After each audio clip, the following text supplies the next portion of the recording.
Let's look at this question, and it's a match the following question. Column 1, you have the different chambers of the heart that is mentioned, and column 2, it describes the function, or rather the property of that particular chamber. Okay, so column 1, first one, right atrium, second, left atrium, third, right ventricle, and the fourth is left ventricle. Across that, respectively, first in column 2, first row receives oxygenated blood from the lungs, that is the right atrium, then passes the blood to the aorta, that is the left atrium, receives deoxygenated blood from the superior vena cava and the inferior vena cava, that is across option 3, and passes the blood to the lungs through the pulmonary artery, that is across left ventricle. And then you have the 4 options that are given here. Okay, these are the 4 options that are given, matching column 1 to column 2. So now let's look at the heart. Let me describe the heart to you. Now we know that the heart is 4-chambered. The human heart is 4-chambered. Correct? So you have the right auricle or the right atrium, the left auricle or the left atrium, the right ventricle and the left ventricle. Now deoxygenated blood from the various parts of the body as well as from the heart muscles also is collected and drained into the right atrium. Now, the inferior vena cava and the superior vena cava, that is these two. Okay, so you have the superior and the inferior vena cava, collect the deoxygenated blood from the upper parts of the body and the lower parts of the body respectively. And the coronary veins, of course, collect the deoxygenated blood from the heart muscles, and all these drain the deoxygenated blood into the right atrium. So, superior and inferior vena cava are draining the deoxygenated blood into the right atrium. Now, the deoxygenated blood from the right atrium goes to the right ventricle, and from here, the pulmonary artery, the only artery that is carrying deoxygenated blood, takes the blood to the lungs for oxygenation. So the blood passes through the pulmonary artery to the lungs for oxygenation. After oxygenation, the pulmonary veins carry the oxygenated blood back to the heart and drains it into the left atrium. Pulmonary veins, the only veins which are carrying oxygenated blood. Now from the left atrium, the oxygenated blood moves to the left ventricle, and from the left ventricle, the aorta carries the oxygenated blood to the various parts of the body. Did you get it? So that is what is happening in the body, in our human body, in the circulatory system. Okay, so now when you match these, let's match it. Right atrium, does it receive deoxygenated blood from the superior vena cava and the inferior vena cava? Yes, this is right. Then left atrium, I told you, receives oxygenated blood from the lungs.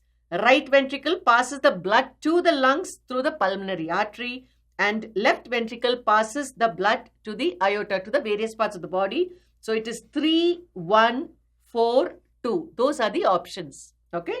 So the right answer now, after we have matched this, will be option B. 3, 1, 4, 2. This is the right answer. A, B and C are incorrect. Because if you remember, right atrium receives the oxygenated blood. So this is 3. Left atrium receives oxygenated blood. This is 1. Right ventricle pushes the blood through the artery, pulmonary artery, to the lungs. So that is 4. And left ventricle passes the blood to the aorta. This is 2. So 3, 1, 4, 2. And that's what we have marked here. So B is the correct option. A new question for you. Which of the following represents the correct sequence of the origin and the conduction of action potential? Okay. So this is relating to the heartbeat. Origin and conduction of the action potential, all relating to the origin and conduction of the heartbeat. Is it A, SA node, that is SAN, to the AV node to bundle of His and the Purkinje fibers? Or is it from AV node to SA node to bundle of His or Purkinje fibers, that is B? C is SAN to AV node to Purkinje fibers to bundle of His, or D, bundle of His to Purkinje fibers to SAN to AVN? Now, the correct option is the origin and conduction of the heartbeat starts from the SAN, moves to the AVN node, then to the bundle of His and across to the Purkinje fibers. Now, the SAN or the sinoatrial node is a specialized muscle tissue that you find in the right atrium. Okay? Now, this is also called as the pacemaker because this sets the pace of the heartbeat. It generates electrochemical impulses. This electrical impulse that is generated by the SAN is picked up by the AVN. Now, the AVN is present here in the, okay, now the AVN, so the AVN is present in the auriculoventricular septum, the right side, so the right auriculoventricular septum. So the impulses are picked up by the AVN and these impulses transmit across the atria. And from the AVN, it moves to the bundle of His. And from the bundle of His, it goes across to the Purkinje fibers.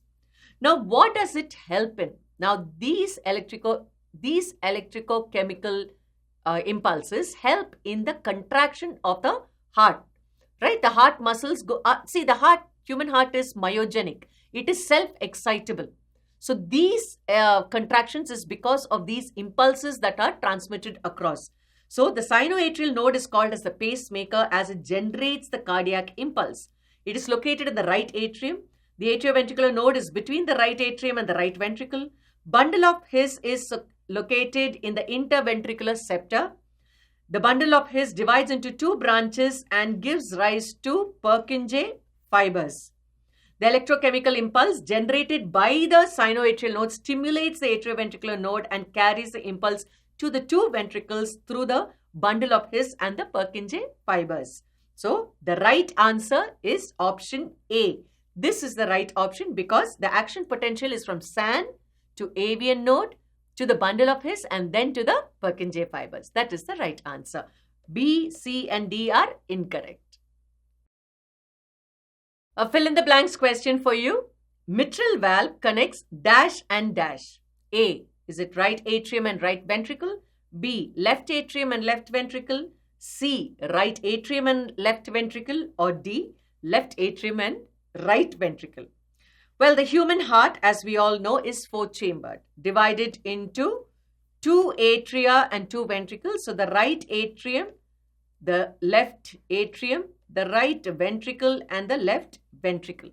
These are the four chambers. The right side of the heart receives deoxygenated blood. The left side of the heart receives oxygenated blood. So the deoxygenated blood from the right atrium moves to the right ventricle and from the left atrium, the oxygenated blood moves to the left ventricle. This partition between the auricles or the atrium and the ventricles is called as the auriculoventricular septa. In both the right and in the left auriculoventricular septa, there are openings called as the auriculoventricular foramen. Now, the right side, this auriculoventricular foramen is guarded by three flaps. A valve which is made up of three flaps called as the tricuspid valve. That is the right side.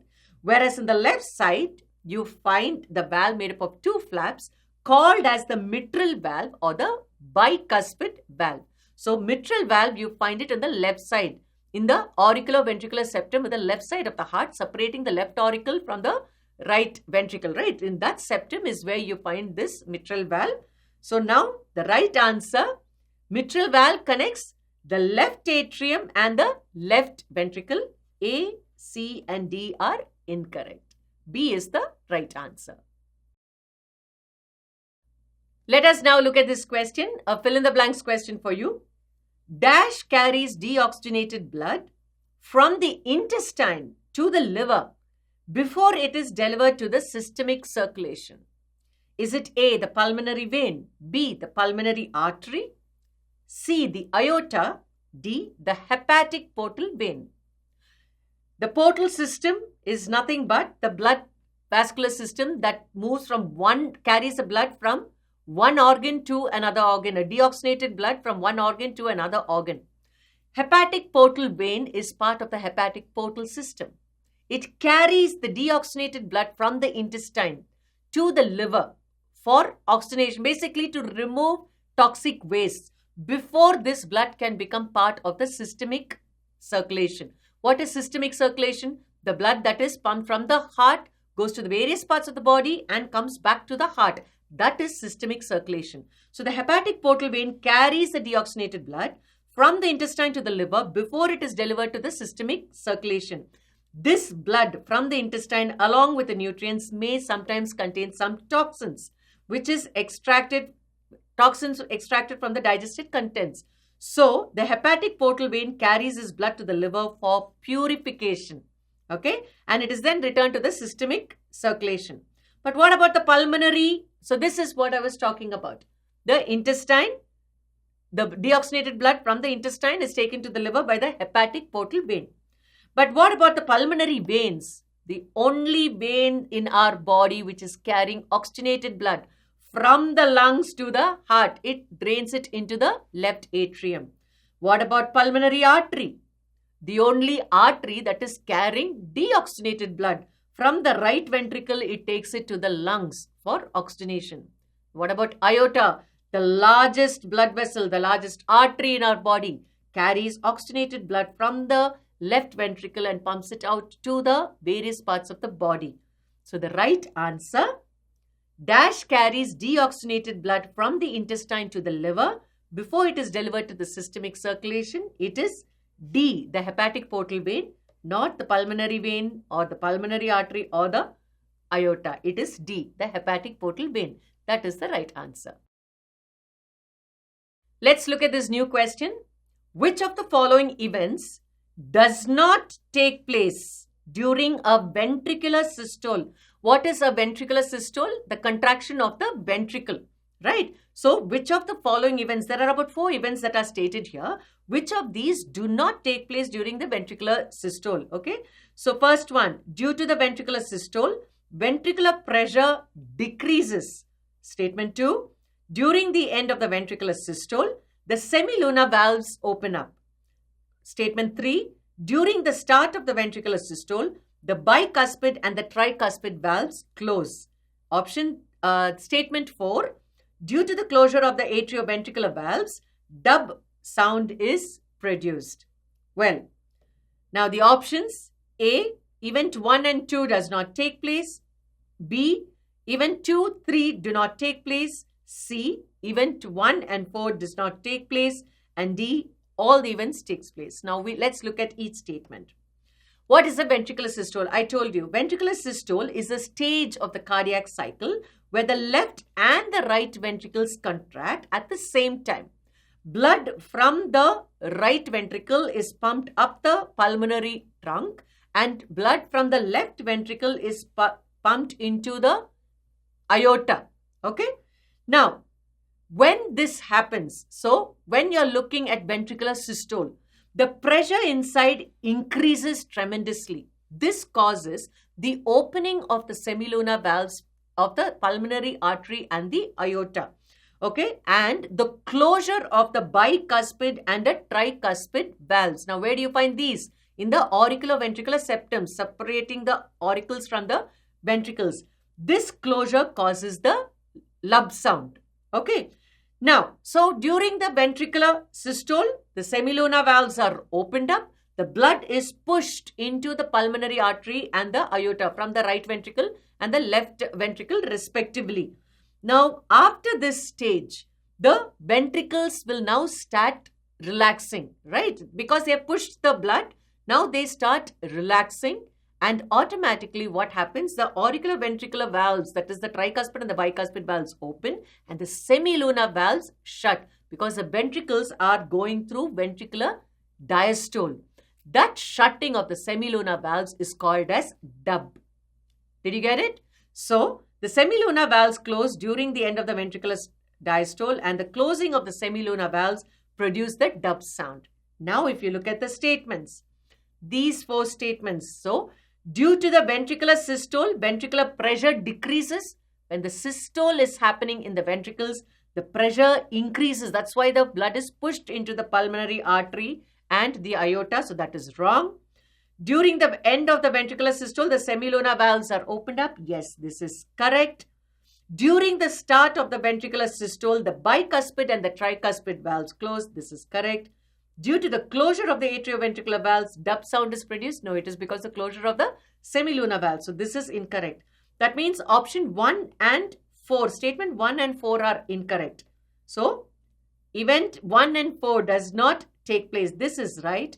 A, B and C are not the options that we are looking for because they take place. So 1 and 4 does not take place. That is the right answer.